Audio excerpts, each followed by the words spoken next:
Tonight, a St. Louis County murder trial is putting Missouri's Stand Your Ground law to the test. Scott Berry was shot and killed inside a Florissant Show-Me's last year after an argument about police dogs.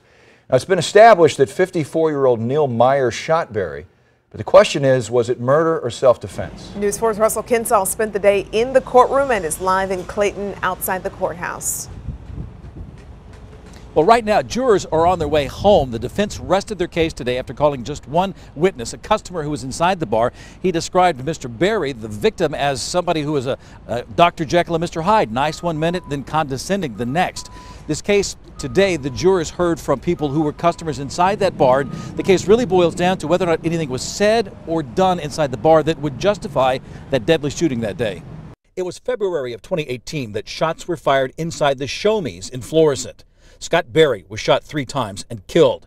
Another man was also shot but survived.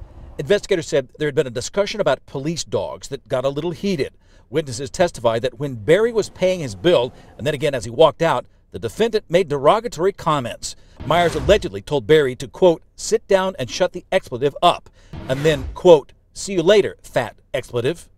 Berry was married and the father of 3 children. Witnesses testified that Berry was walking to the door when the second comment was made.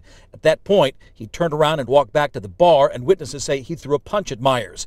Witnesses also testified that that's when Myers shot Berry.